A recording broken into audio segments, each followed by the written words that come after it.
going on, everybody? Josh here, the driver's seat. Let's get some control over our health. So today's question is, how does ketosis work? What is actually happening inside the body?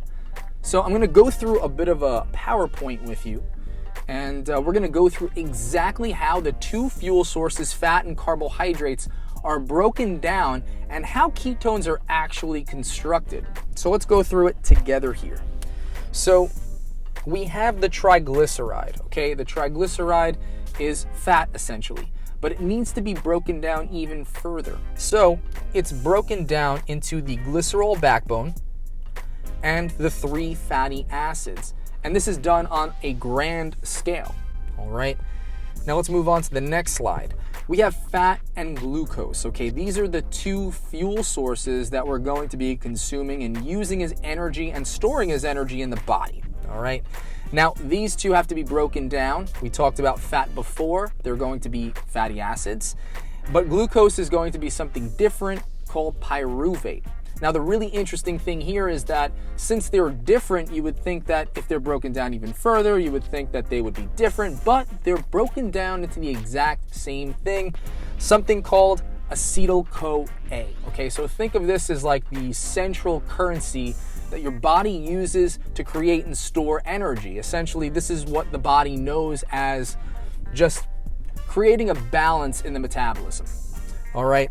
Now, if you've heard of the Krebs Cycle, this is essentially how your body allocates resources, energy in the body. So let's go through how ketones are actually constructed and how you actually don't have to worry that you're not having carbohydrates on a keto diet. Your body actually creates glucose, okay, for the absence from your diet. Your body's actually going to create it because glucose is actually essential in your metabolism. So even though you're not eating it, your body is still going to create it. And we're going to show you that right now, or I'm going to show you that right now.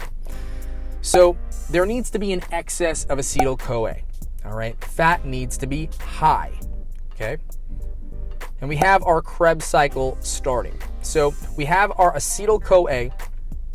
Now there's going to be 2 byproducts that are going to be created in the Krebs cycle. And these 2 byproducts are going to help create that glucose. So we have oxaloacetate, OAA, and we have citrate. These 2 byproducts are going to take place in something called gluconeogenesis. Now, this process takes care of the fact that you're not having dietary carbohydrate. So all of the time that you see and you understand that you have to have blood glucose levels and they have to remain normal, how does this happen if you're not eating carbohydrates? This is how it happens. Your body creates new glucose. Hence the term gluco, meaning glucose, and neogenesis, meaning create new. All right? As you can see, glucose needs to be low in order for this to take place. So while this is all happening, your body also understands that there's an excessive amount of fat coming in, and there is a very low amount of carbohydrates coming in as well. Now, that excess acetyl-CoA, once your body understands that this is what's happening with how you're eating your food, that excess acetyl-CoA is going to be allocated to create the 3 ketones that we know of: beta-hydroxybutyrate, acetone, and acetoacetate. Okay, so these are the 3 ketones that are created with that excess acetyl-CoA. So the biggest takeaways that you want to have from this video is, 1, there needs to be an excess amount of fat and a low amount of carbohydrates. Once this is understood, your body is going to take that excess amount of acetyl-CoA that we discussed, that central currency in the metabolism, and it's going to allocate it to creating ketones. Now, ketones are going to be an energy source, okay? So essentially what's happening here, in order for you to create ketones, you need to use fat, break it down even further, an excessive amount of fat, break it down even further, and then you're going to create this other source of energy. So you're actually using a source of energy to create a more potent source of energy.